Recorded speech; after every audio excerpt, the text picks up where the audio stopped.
Hello, everybody, and welcome to the Bulletproof Marketer. No BS marketing advice for marketers by marketers. And guess what? I'm a marketer, so I can say that. So yeah, you got it.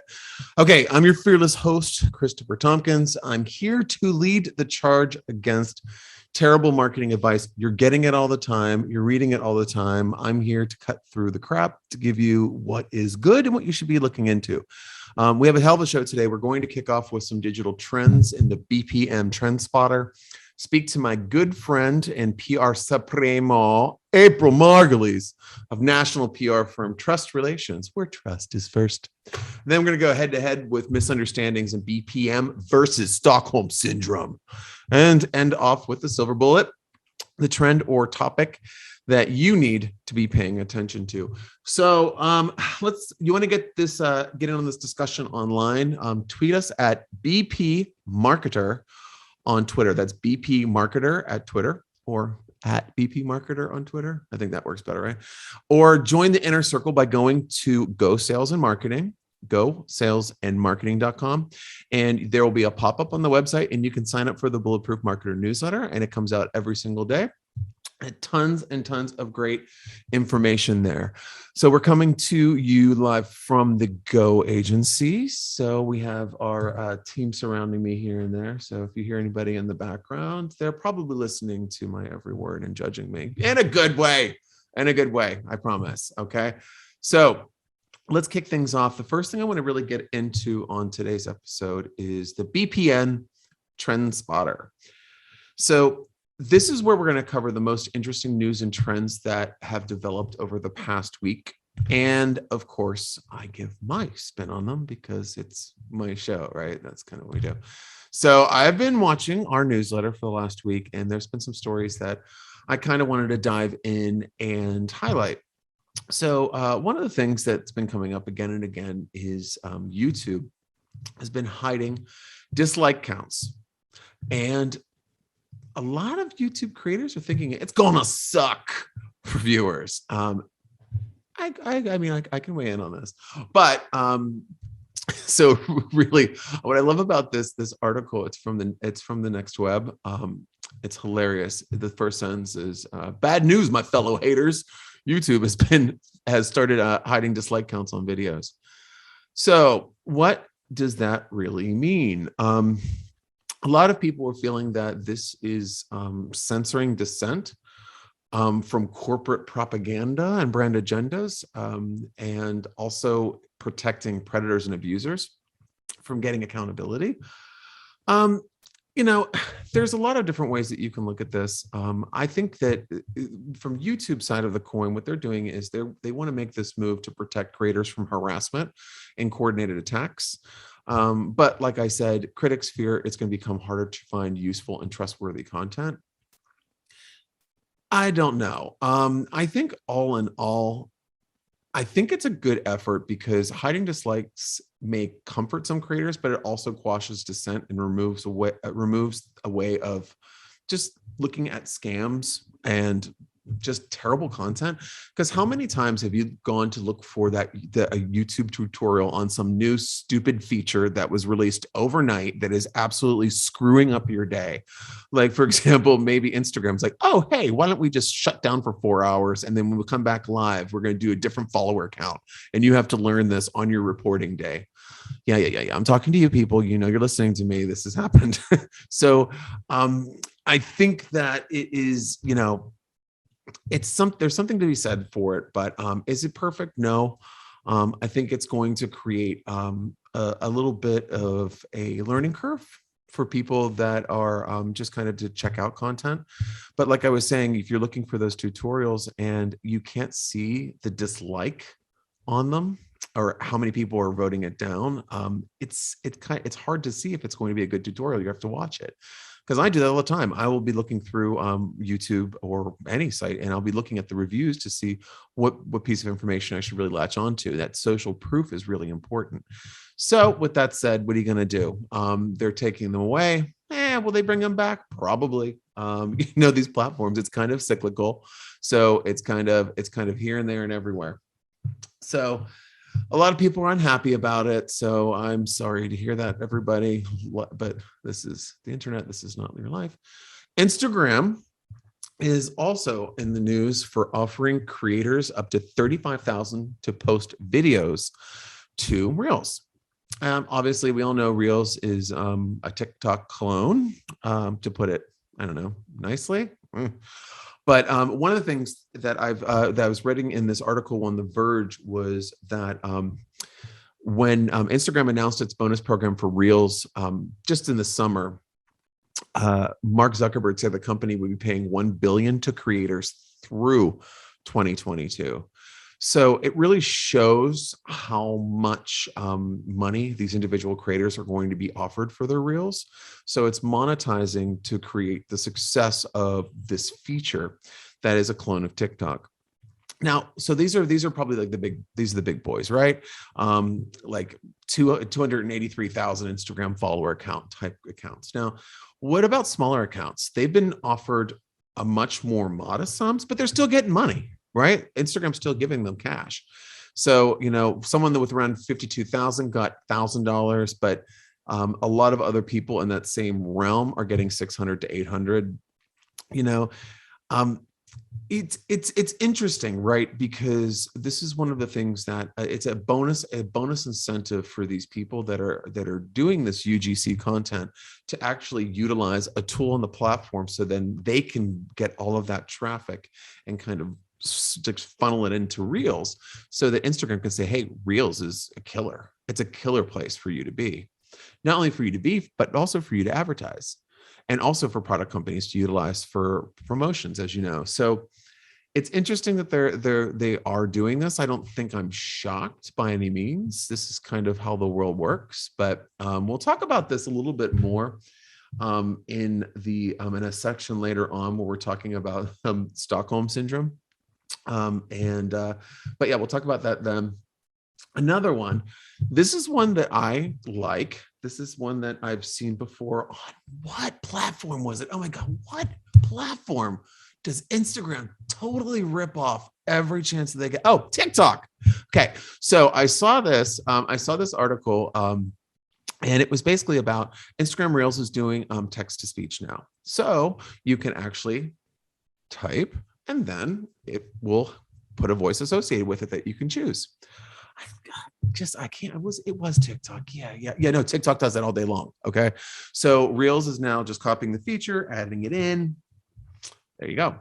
And it's super easy. I mean, if you haven't used it already, you open Instagram app, go to Reels, the Reels camera, record the video, use the text tool, add text to the video, and then tap the text bubble to access the 3-dot menu on the sticker, and then you just choose the voice. So it's super simple if you are a Reels power player.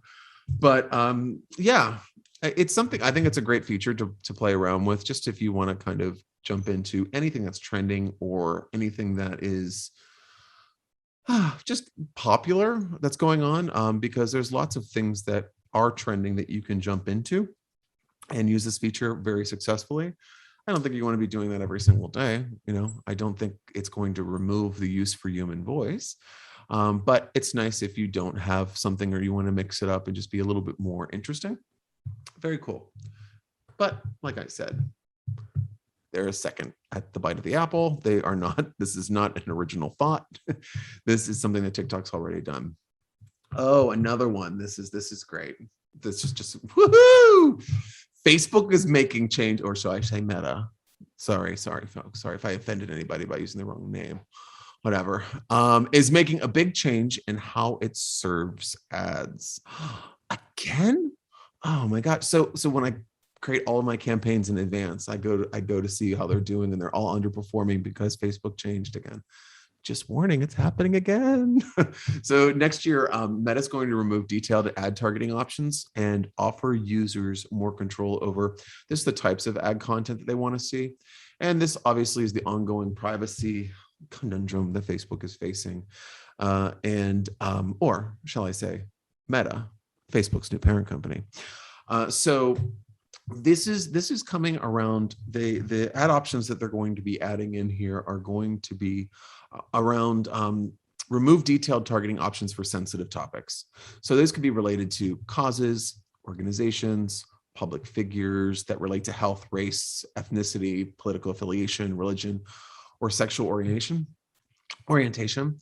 So a health topic could refer to diabetes. I'm taking some of this from an article from Popular Science. The health topic could refer to diabetes or lung cancer awareness. Sexual orientation could refer to same-sex marriage or just LGBT culture. And religion could refer to practices and groups such as the Catholic Church or Jewish holidays. So they're going to be able to, what they're going to do with this is the detailed targeting allows organizations to refine the audience of users that Facebook shows their ads to based on demos, interests, and behaviors. So again, do I foresee this being absolutely perfect and smooth and wonderful? No. If you fall into the special ads category, bye. You're not going to be able to get a whole lot of things done, and you're going to be dealing with trolls left, right, and center because the targeting is way off. So this is something that you're going to have to really take some time to think through when you're on Facebook, because Facebook's making you very vigilant in terms of how you're creating your ads and how you're reviewing them. So audience is everything, message is everything. But you're just going to have to follow the rules and how you're going to execute it. And Facebook will tell you exactly what that looks like. Don't worry about it. I got another one here from influencer marketing. Oh my gosh, we've been talking about this so much lately because it's the end of the year, and Facebook and influencer marketing across the board is just a big market. It's been growing a lot. You know, if we're looking back to we took some of these from a great website called businessofapps.com. And there was a 2019 survey by Media Kicks, and it said that 48% of marketers found influencer marketing ROI better than other channels. And then a further 41% said it was comparable to the other channels. 71% of respondents to the same survey agreed that customer quality and traffic from influencer marketing is better than other sources. Okay. I think this is a different strokes for different folks type thing, because I think everyone has a different, puts a different value on it. You know, if we're looking at the global value of influencer marketing in 2020, it was estimated at 9.7 billion by Influencer Marketing Hub. And then there was a more modest 8 billion by Statista's estimate. So I do feel though that there has been a lot of increase in influencer campaigns, especially at the end of last year. So if we're looking at the end of 2021, which you are now, just kind of looking at the end of last year, people were really amping up influencer marketing as it was like a big piece for the big push at the end of the year. You know, when we're looking at influencer marketing campaigns, again, this is Influencer Marketing Hub data that I pulled. 49% spend less than 10,000. 23% spend between 10 and 50,000. 12% spend 50,000 to 100,000. And then we're getting a little bit smaller. 8.6 is more than 500,000. 7.5 spent 100,000 to 500,000. Okay, so half of them spent under 10 grand. Okay, so where do you fall in that? You know, many companies that I've talked to, whether just kind of like shooting the shit or as talking to them as a potential client or a current client, the spend that we're looking at is kind of one that we want to make sure that we can show works, right? We want to show conversion. We want to show really the value in the whole process as a whole. So having it go to something so large and going to like a macro type influencer where you're going to have to spend 100,000 to 500,000 plus. You know what? It's a risk. So, you know, I think influencer marketing is great. I think there's many different tactics that you can take to kind of really land it and make it something that is meaningful. But at the same time, you just got to be careful.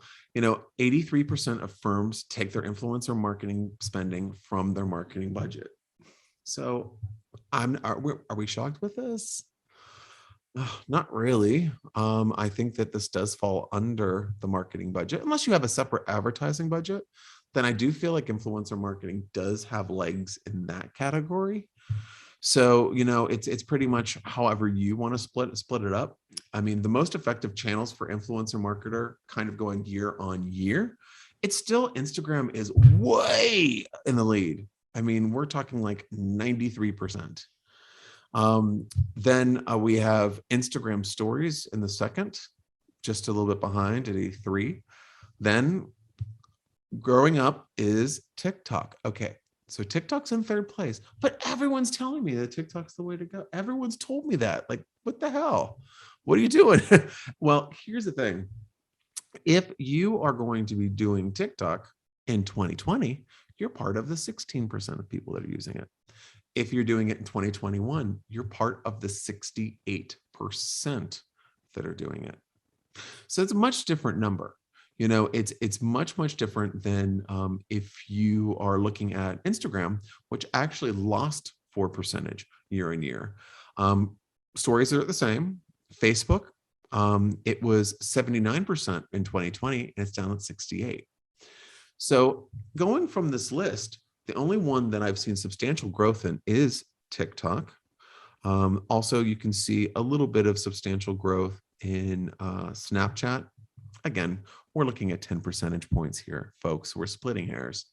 But I do think that if you're looking for the average cost of an Instagram post in 2021, this is where I was kind of like, oh, I love these, because it's always interesting to see like where the wild west of influencers was really going to land.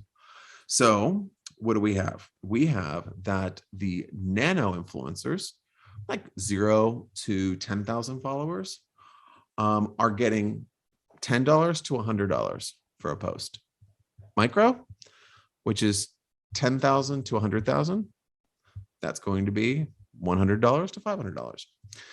Mid, which is 100,000 to 500K, is 500 to 5K. Macro, 500K to million, that's 5 to 10K.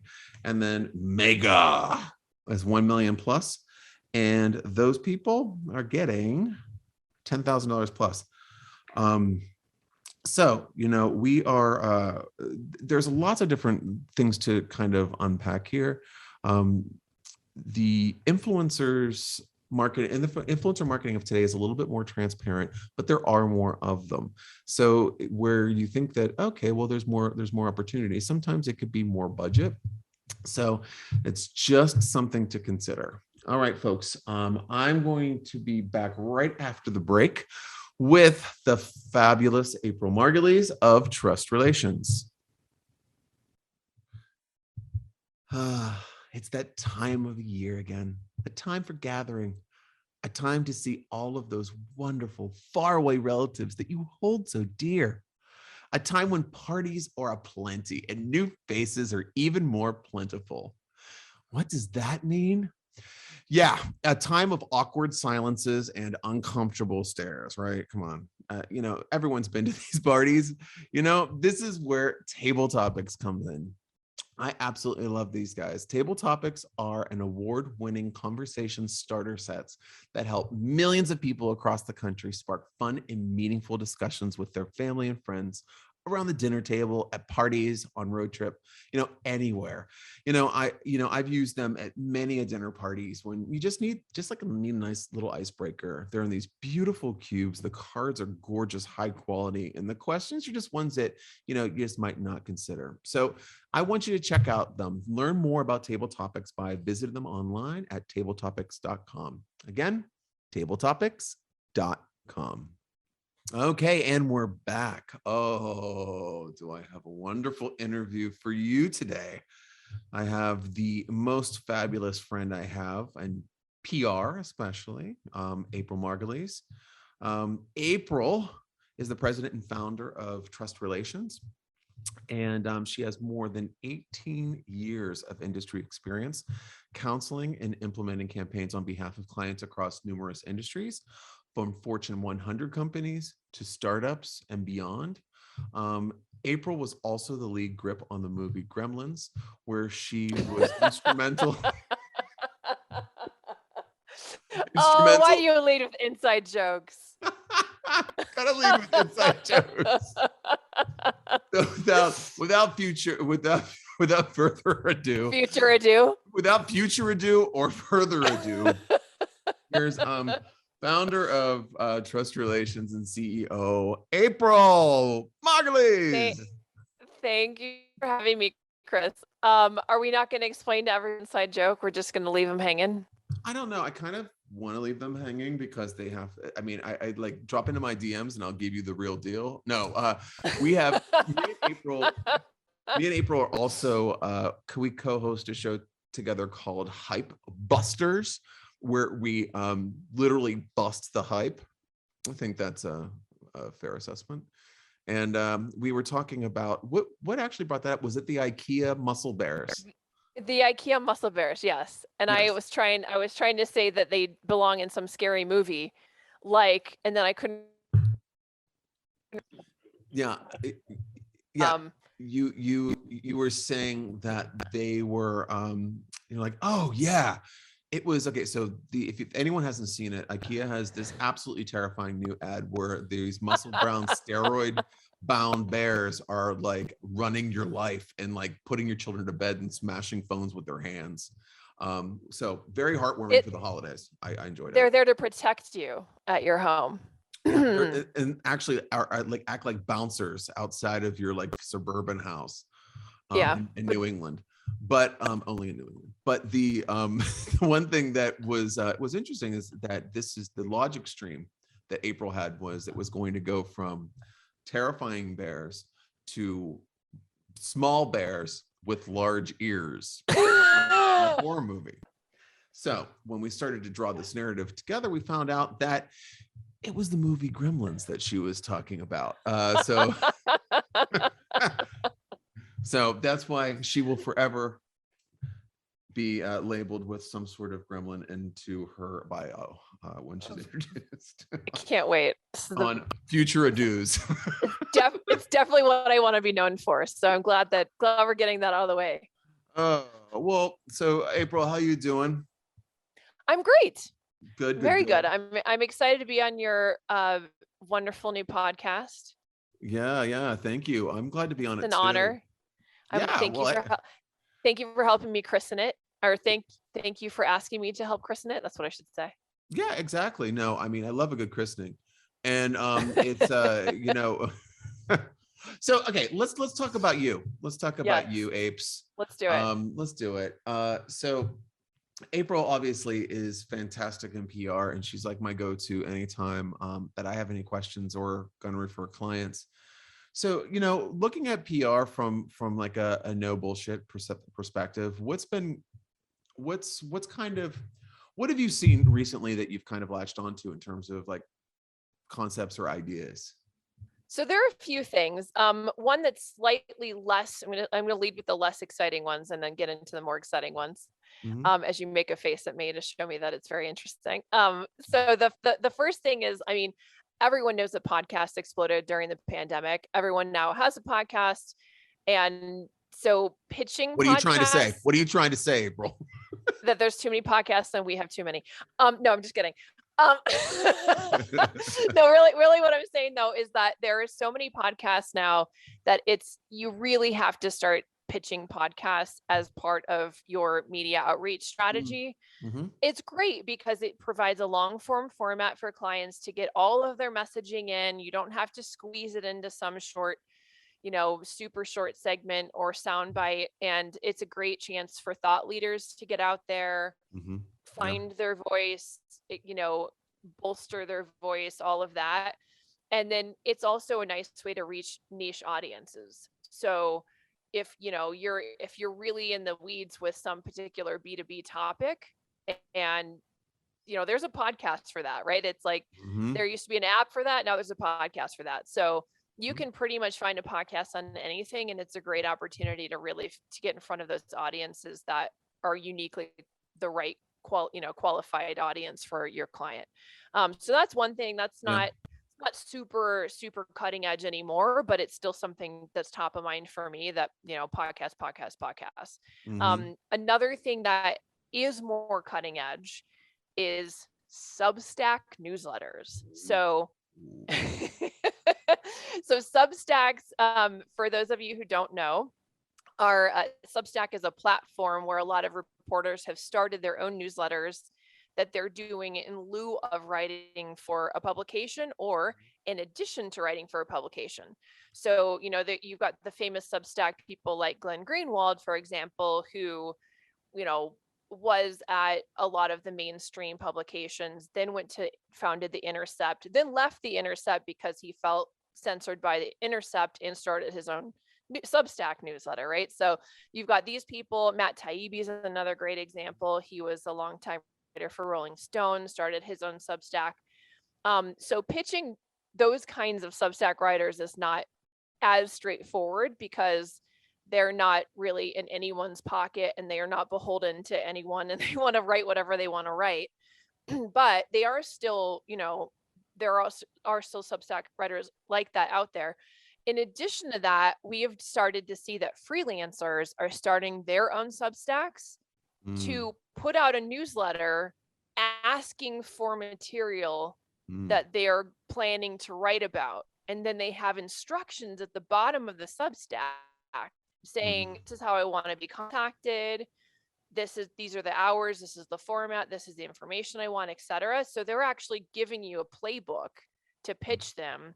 Yeah. But you have to subscribe to their Substack. But it's much simpler it's simpler for them, you know, than doing email, mass emails like they used to do. So I think that this is something that's going to continue to evolve. And I think that publicists who want to be on top of their game need to be looking carefully at the reporters that they're pitching. Do they have a Substack?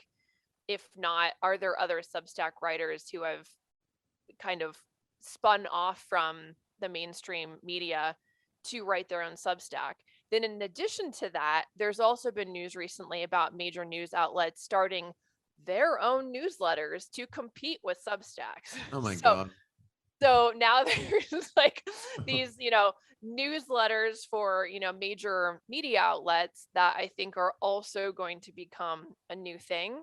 Depending on whether people respond to that. I think people are responding to Substacks because they think, independent journalism that's not qualified by or driven by, you know, the mainstream media, that has a lot of people that they're responsible to financially or otherwise, right? Or responsible, not to, but they respond to, I should say.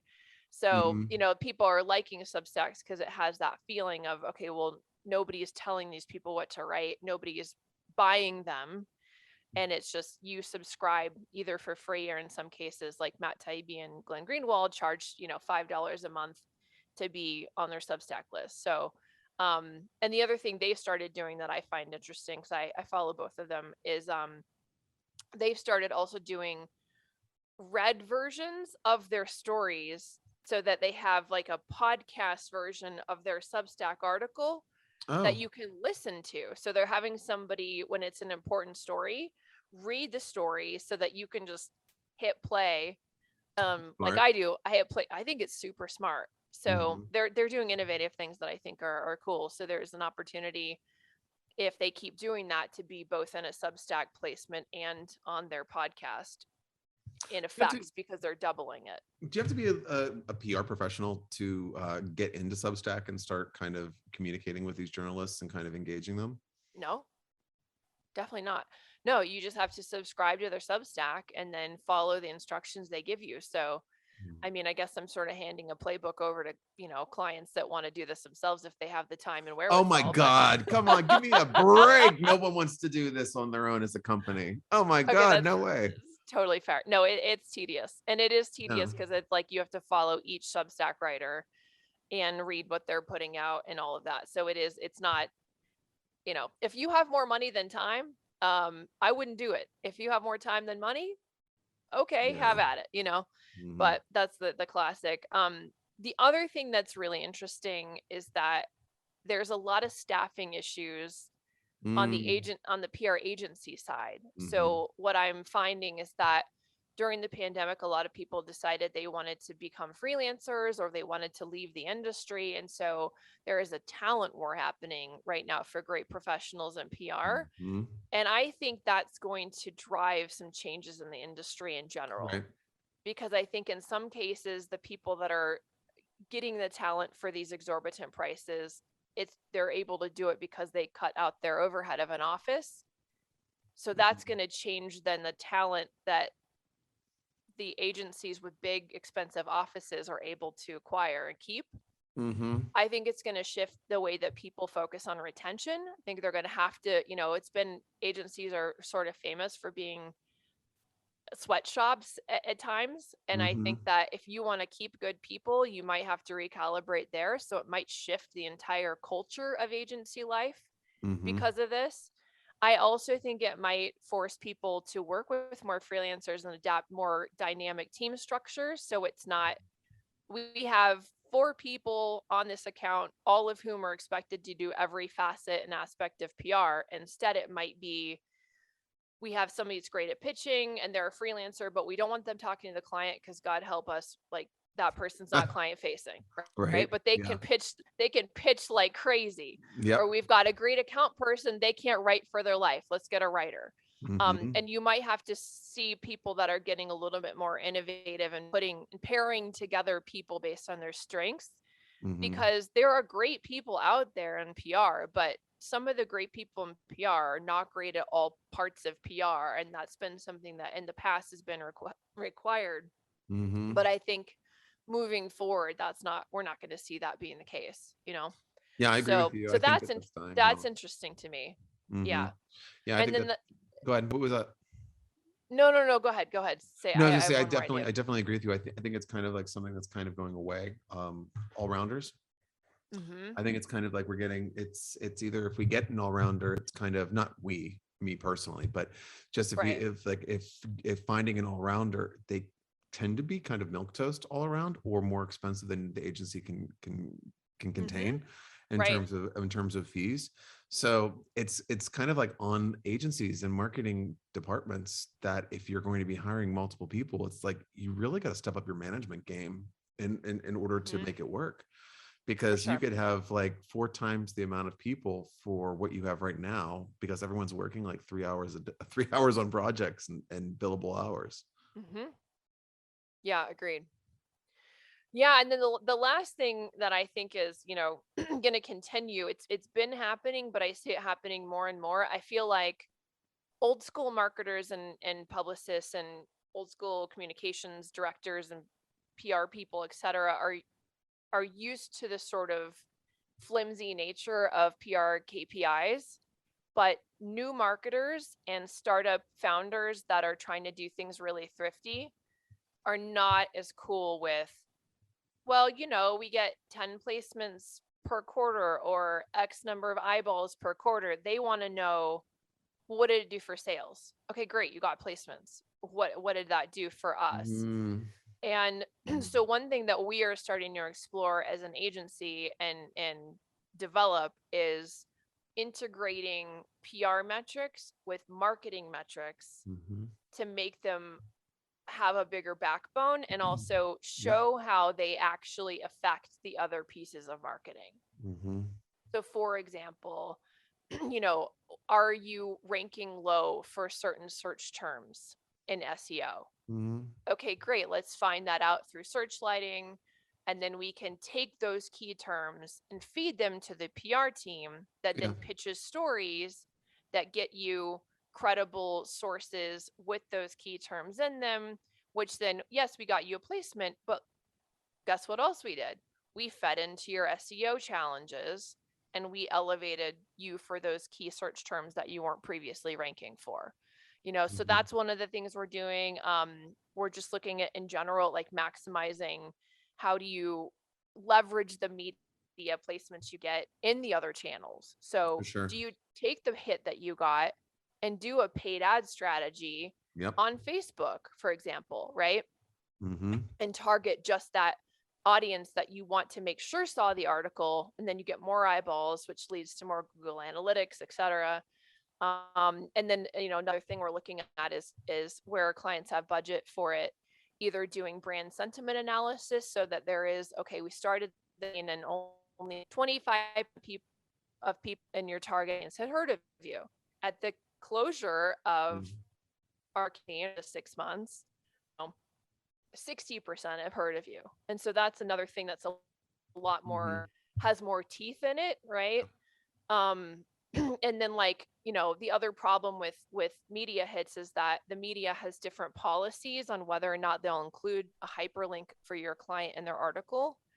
And so some of the challenge is that, marketers want you to use UTM codes. Okay, great. Let's make sure we get backlinks in these articles. That's not always possible. And so what we're trying to do instead is, where clients also, again, have budget for it and or an in-house team to do it, do vanity pages. So for your next announcement, you have a little offshoot of your website with a little landing page dedicated to that announcement that we include in our pitches. We include it in the press release. Maybe it gets picked up by the media that has a policy where they will actually use a hyperlink, maybe not, but it's another way of showing, more tangibly the Google Analytics backdrop, behind the scenes, once you finally get those placements, how much of the website traffic was driven by these placements. So these are some of the things we're looking into, just because I feel like it's going to give PR a stronger voice in the marketing mix, to help those people that aren't just like, okay, great, I'm in New York Times. Now what? It's the truth. Understand. Yeah, it's the truth. I mean, integrated marketing strategies is kind of something that there's been multi-channel marketing, not multi-level marketing, multi-channel marketing that's been around forever. And this is just a way of bringing the islands together, or maybe doing a charter boat between the islands, because it's, PR, like for me, I dislike PR because I do not like dealing with the media. That's it. I just don't like dealing with them. But you like that, you enjoy it. I like to go through all of the different social media platforms and figure out ways of communicating with people authentically, and that sociology, that's where I get really excited. And but if I'm looking at everything, like there's a lane for PR that feeds right into social, like for a client looking at all of these investments and not keeping them as separate people, bringing these people together to have conversations, because this is what drives me crazy about outsourcing. When people outsource to firms like us, I may never talk to you, and I have a massive campaign that I'm doing for them, and I may never talk to you. And I find since there's no introduction and there's no transparency in that, what will happen is, I mean, I'm not saying this between you and I, but like with other PR agencies that we've worked with clients, through our social listening tools is how we pick up the media hits. And that's how we have to use it and bake it into the pie. But what if I knew that was coming? I could set up the volley on social, start that conversation on social and on email and wherever. So when that article comes through, it's like, oh, remember what I've been talking about? Look, New York Times picked it up. And then it kind of really makes sense. Also, PR pitches are fantastic to turn into email series, just so many different things. So yeah, I'm glad that I've seen more and more people that I've been working with being more comfortable with bringing their teams together for communication. So I like that. I hope that continues. Yeah, I like it too. I think it's the way to go. It's never made sense to me, even back when I first started PR, I was always confused because it seemed like PR was off on its own. I don't even want to say island, because it's something more extreme than that, but it was totally not informed by the marketing strategy or the business goals. And suddenly you're pitching the Pillsbury Doughboy twin race, sack rate. You're like, what is happening? I don't understand how this is related to the brand or the key messages or what you want to say about it. And so I think that, we've come a long way, I think, in terms of that, but I still think there's a ways to go in terms of it feeling like it's not just this ugly stepchild of marketing that nobody understands and it's like kept in the corner by itself, you know? I mean, it should be, it is important, and it is the only part of marketing that builds credibility in the same way. You don't get that third party credibility from any other component of marketing. Otherwise, it's just you out there scratching your back and, you know, tooting your own horn, and that can only go so far. But when you get those placements of somebody, it's saying, here's a company that's credible and doing something great, and this is what they're doing, and it's coming through a third party media outlet. I mean, that's a game changer. So it does need to be viewed as an important part of the brand's overall, you know, like thrust towards being trusted. And to that point too, I mean, PR is the only other piece of marketing that also is going to give you a real life check, and even, you know, gut check / real life, you know, body check against whether what you're putting out is really valid. Because those reporters are going to look at, if you've got some, you know, we're saying this great thing about ourselves and how we're changing the industry, but if you don't have any proof points to substantiate it that the media is going to find valid, then they're not going to cover it. So if you have that sounding board, they can come back to you and say, yeah, I don't see it. I don't think you're that innovative. Nothing you're doing is different than the competition. And nobody else is going to say that to your face the way the media will. You know, so it's a place where you can say, oh, are we perceived as what we want to be perceived as? If not, you know, sometimes the PR team can even suggest, hey, you want to be known for charity. This little 2% thing you're doing on the side that looks, you know, like an add-on or tack on, you need to make this more real. So you need to integrate, okay, you want to be known for XYZ, you got to start doing this, or this. Here's some examples that the media would say, oh, okay, I see that they are actually charitable. Or if you want to be innovative, you need to do XYZ, you know. And if you can do one of those things, again, the media is going to find it credible. So it's a great place also for brands to just double check that what they want the world to think of them is also what they're doing and demonstrating in a way that the media is going to agree with, right? And say, oh, okay, I see that you are trustworthy or innovative or charitable or sustainable or whatever it is. If the media doesn't agree, they're going to body check the client, and I think that is what I want to highlight. I was so waiting for that. You were because I had another one too, which was they were like patting themselves on the back and tooting their own horn, and then they were thrusting, and I was like, what are they doing with their legs? What are they doing? I mean, they got 2 more appendages. Such a dirty mind. What? Such a dirty mind. Hey, I'm a marketer. Does that justify it? Does that justify anything? April, thank you so much. All marketers are dirty. Yeah, they sure are. April, thank you so much for joining us on the Bulletproof Marketer. My pleasure. Thanks so much for having me, Chris. All right, April. Where can people learn more about you and the trust of relations? Our website is trustrelations.agency. You can email me at april@trustrelations.agency. Okay, drop her a line, if you will.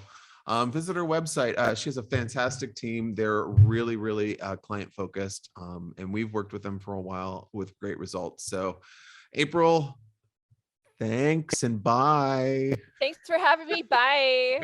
Bye. All right, folks. After the break, we are going to dive into our BPM, the Stockholm Syndrome segment. And guess what? It's all about digital ads, folks. So we will talk to you in a minute. Hey, do you drink wine? Hell yeah, you do. But what happens when you want to savor that expensive bottle of wine? Put a cork in it? No. Vacuum seal it? Yuck. Savino it. Duh. Savino is the best wine saver ever, folks. Okay. I love a good Cabernet. And when I put some money into a nice bottle, I don't want to it to go bad. So I feel like I have to drink it in one sitting. But just imagine being able to enjoy that Tuesday's wine on Friday. Yes, Tuesday is a wine day. I mean, get into it. Okay. So the Savino wine preservers create a barrier between the wine and the air. So your wine stays fresh, glass after glass. You know, if you're looking for the perfect host or hostess gift, visit savinowine.com today and grab one. Or grab two if you're like me and you buy gifts for yourself while you're shopping for other people. All right. savinowine.com.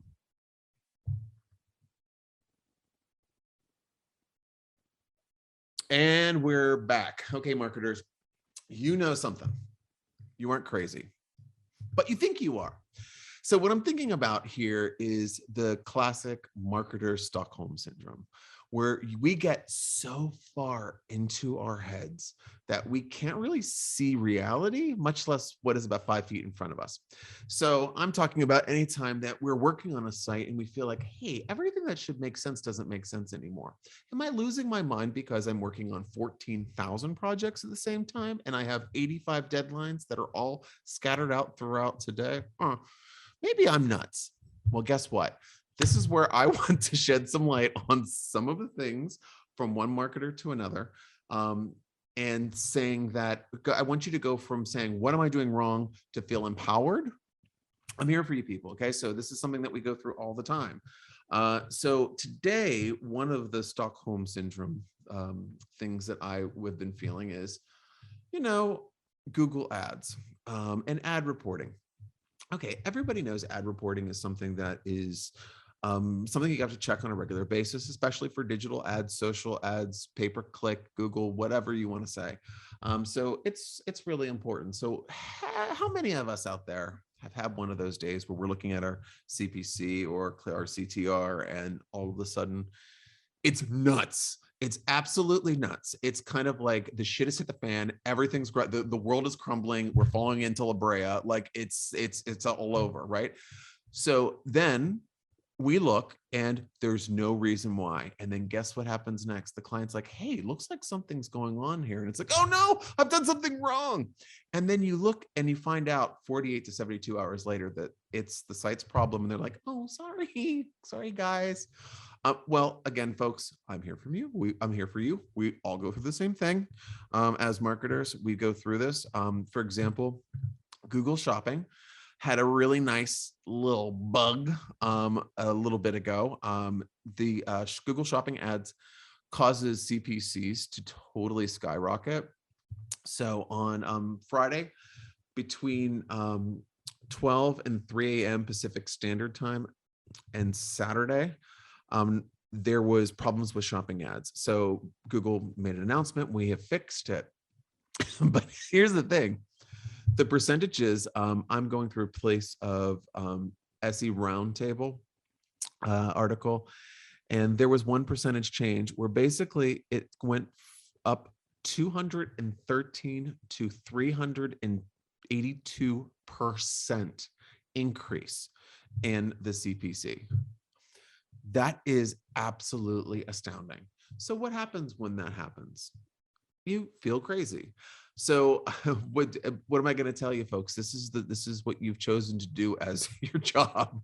This is kind of like your life's work. So just to let you know, from one person to another, this happens all the time. I mean, how many of you have looked into LinkedIn ads, and we've seen LinkedIn ads be wildly rather inaccurate as to how they report their numbers. And then your client's kind of like, hey, why is this so far off? Or your boss is like, these ads aren't pulling like they used to do. Well, there's lots of things that are happening behind the scenes. So if one little hint, and you probably already know this, but if anything looks weird ever, don't take to Google, take to Twitter. And Twitter is where you're going to be able to find out what exactly is going on with the platform. For example, if you are creating an ad on Facebook and it's taking you 3 hours, guess what? It's not your fault. It's not your computer. It's not because you have Zoom open. It's not because you have five Slack chats going at the same time. It's because Facebook has something that's going on. So it's good to check against for Twitter for your sanity. When Twitter's out, go to a bar. You know what I mean? I would just stop working. I would give up and I would just move on for the day. But honestly, that is Twitter is one of the go-tos that we usually use.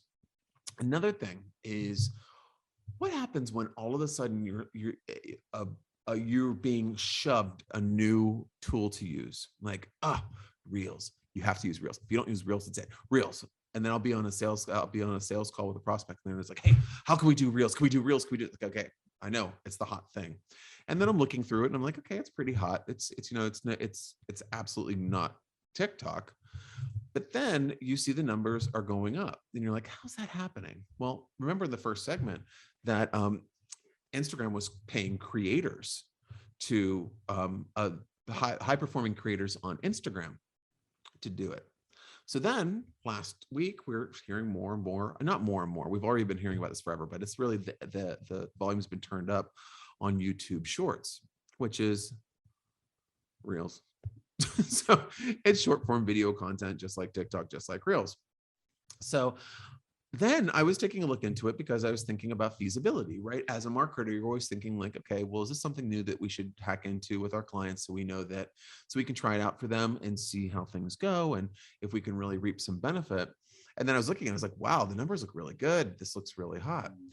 And then I saw this article. Did you know YouTube is secretly paying TikTok influencers and other top content creators up to $50,000 to post YouTube Shorts? So now, smart move, YouTube, right? I mean, you're going to a popular platform with popular people with popular profiles and followings and hacking their traffic into your new app. Your new feature, which is great. Instagram, they were just paying their own people. YouTube was like, hey, let me get that competition people over here. And that's what they're doing. So when we're thinking like, oh my God, where did this come from? Why is this popular? Why am I the last to know? Well, guess what? They're spending tons of money to make it look like it's the hottest thing and to get the traffic to hack it. So again, when we're talking about BPMV, Stockholm Syndrome, when there are new tools that are coming out, they're like, this is the best thing since sliced bread.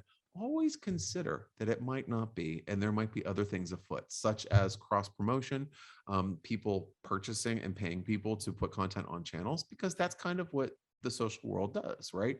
We talked about influencers before and people putting more money into influencers. Why, if I'm putting more money into influencers as an agency or as a client, a company with a D2C product, why wouldn't Instagram do the same thing? You know, why wouldn't TikTok doesn't need to, but why wouldn't YouTube do the same thing? So I say all of this to let you know that everything isn't always as it seems. And again, when in doubt, go to Twitter. But in this segment going forward, I'm always going to try to find something that happened during the week that made me feel like I was crazy, and I'm going to share it with you. So, because I know that I'm not the only one going through it. You know, if you scheduled something on Facebook, a week's worth of posts, and then they all vanish, was that you that did that, or was it Facebook? I.e. Meta. Sorry, Facebook. I'm going to call you that forever just to piss you off. Anyway, we have another great segment after the break. I'm going to be sharing one of the BPM silver bullets to digital marketing success, so you don't want to miss it. All right, I have a pretty picky pet. Our golden doodle Olive is leaning pretty heavy on the poodle side and is pretty picky about her food. You know, that is until she tried Square Pet. Okay, before she tried Square Pet, we've given her like 14 different types of food, but we've let her try it out for a while. We're not changing them every day. Don't be a hater. But we gave her a Square Pet and she gobbled it up and is totally eating only that now, which is great because it's a healthy, all-natural pet nutrition that's been developed by veterinary professionals using only the highest quality and responsibly sourced ingredients. There are solutions for both dogs and cats. You know, I'm not biased. Dogs or cats, everyone's welcome, as well as specialized diets that are backed by science. I'm so overprotective of Olive and I want to treat her like a queen. So Square Pets it is, folks. Learn more and order a bag to try out today at mysquarepet.com. Again, mysquarepet.com. Woof.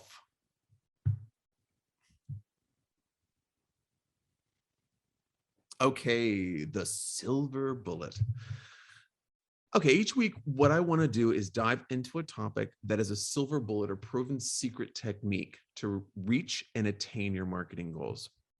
So this week's silver bullet is personalization is key. Okay. I like we were talking with April earlier, and we have a podcast that we do called Hype Busters, which is a lot of fun. You should definitely check it out. And we were talking to one of the heads of digitals for Albertsons. And one of the things that she was talking about were loyalty programs, affiliate programs, basically anything and how to deal with your customer and be in front of them and nurture them. And she was talking about how you need to be extremely personalized in your approach. So when I saw this article from Retail Brew, I was really interested in it because it is the real silver bullet. And the article in question was talking about personalization is now key to the online shopping experience with 63. Okay, 63. That's a number that should make you kind of prick up your ears, right? Because it's like not like 50 or below. Of consumers are more likely to do holiday shopping with brands that customize the experience to their needs, according to a survey, which is in the article. Go find it. But the thing is, what I want to say on this is it truly is the key. If you're going to just create a bland message, throw tons of advertising dollars behind it, and just cross your fingers and hope for the best, not the best approach, folks. What people are looking for right now is they want to be met where they are with the right message that fits their needs. They don't need to be like, oh, eggs are on sale. Like if we're talking about Albertsons and it's like, oh, I got a text that eggs are on sale. Okay, I don't need eggs. Or even something more insensitive, like saying like, hey, like meat's on sale to a vegetarian. Finding people where they are based on their activity and their behaviors. Now there's tons of tools out there that you can utilize. There's loads of tracking pixels. There's data through your Google Analytics that you can get. There's things through HubSpot if you're using that. There's tons of different ways for you to identify different attributes of your clients. You can also survey them. But I think one of the most helpful things that I have, especially if we're looking at a B2B approach and how that can be applied to a B2C, it's actually seeing what people are asking of you. So are people asking you similar questions that you can then kind of craft into outgoing messages that would really engage them because you're actually speaking and addressing things that are common issues from them? I'm not saying like, hey, all of this milk is expired, but maybe what they're saying is, hey, do you have any keto-friendly XYZ? Well, if that's a common issue, maybe you should address that in a campaign. And then you'll be looking at people and you'll be personalizing it. But even further personalizing it through tracking data is really powerful. There's many ways of doing it through many different platforms. Again, you're marketers. This is something that you know that we have to sleuth. So there's no one magic key that opens every single door. This is more like lock and key, where you open up a door and you like fall in and turn into it like a demon or something. So, you have to choose the right keys for the right doors. So I think that when we're looking at this, keep personalization a top priority through fourth and first quarter, because it's something that you should develop over time, not something that you should just throw all of your money into and bucket into. It's a program that's going to be needed to be developed over time. All right, that's your silver bullet. Wasn't that great? Didn't hurt that bad. All right. Gosh, what a show today. It really had it all. Digital unrest, social media advancements, my close personal buddy, April, who is the key grip on both Gremlins movie, Gremlins 1 and Gremlins 2, the new batch, and the silver bullet. So what was your favorite part of today's show? Tweet me at BP Marketer and let me know. Send me a DM and tell me any topics that you'd like me to cover going forward. I want to be able to cover things that are going to be interesting to everybody and helpful. A lot of the things that I face every single day, I know that you face. This is an ever-changing landscape. So, I can help you out. So also make sure to sign up for our companion newsletter. Go to gosalesandmarketing.com and use the pop-up to gain access to the inner circle and get daily tips like the ones that we delivered on the show today. right to your inbox. So it's fantastic. A lot of the content in the show is taken from the newsletter. So you can get it first before you even have to listen to the show, which is great. All right, folks, I got to run. Be kind, be authentic, be bulletproof. Until next time.